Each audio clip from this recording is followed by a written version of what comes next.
right? You're alluding to a hot topic, but I want to once again for our listeners, I want to create a basic structure. Yeah. Your program management office, okay? How many staff members do you have? And let me maybe this will help you a little bit. Are you familiar with a book called what's it called? Business Model Generation? Yes, absolutely. I love that book right because it's probably right somewhere. Right, yeah, it's one of those simple books that does that. You know, like you said, you alluded to Simon Sinek. Sometimes the simple cosmic questions are what creates an understanding, a framework, right? Yeah. What I love about that business model generation, I use it to design the business case of a PMO. Yeah.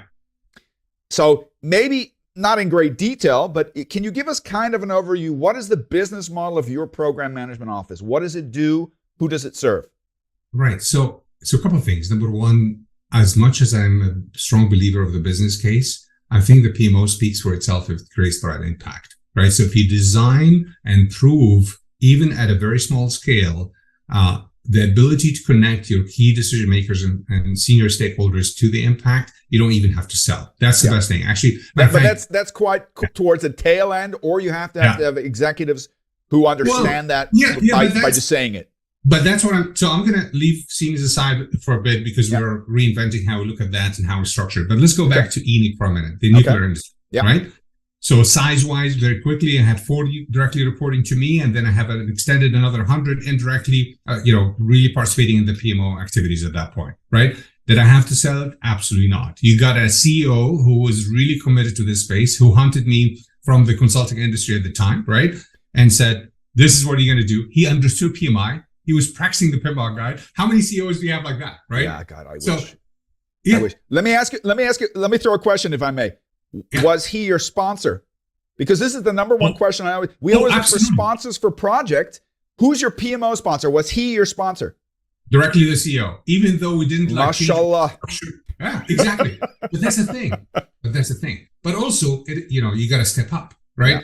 Yeah. He had extreme expectations. He was never fully happy with the PMO, right? I'm very candid and frank, which is absolutely fine.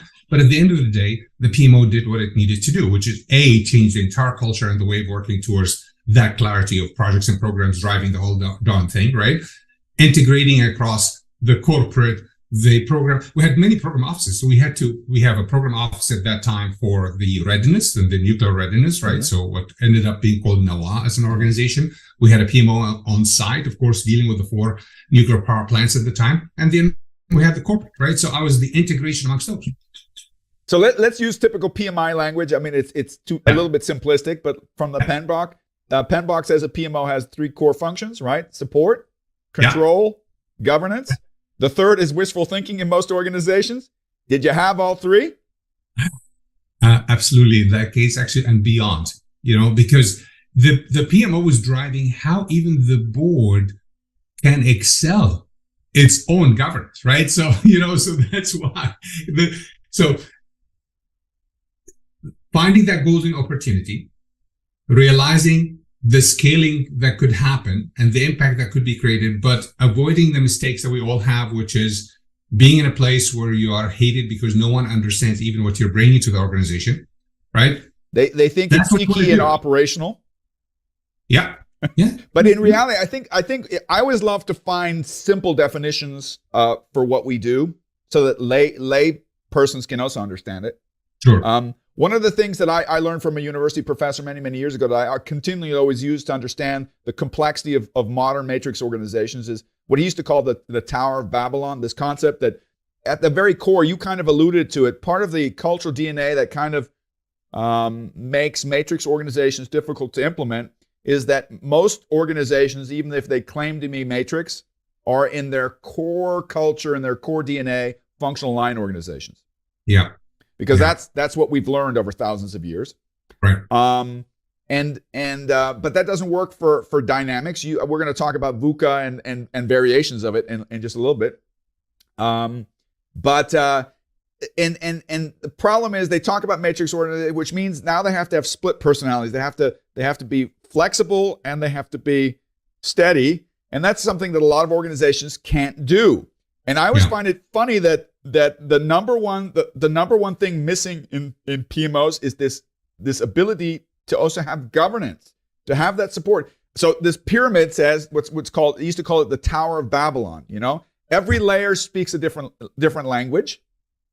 And integration, I love the word integration. I don't think people understand how powerful that word is. It literally means that you have to be able to connect the executive to the senior, to the middle management, to the experts, to the staff vertically with rapid communication, but you also have to integrate the different functional line organizations. And that requires an ability, and you speak multiple languages. You need to literally speak different languages to integrate these people. And I find most PMOs are toothless tigers because they kind of have an administrative role, but are they linking the vision and mission of an organization down to the bottom last task? That's what a PMO is for.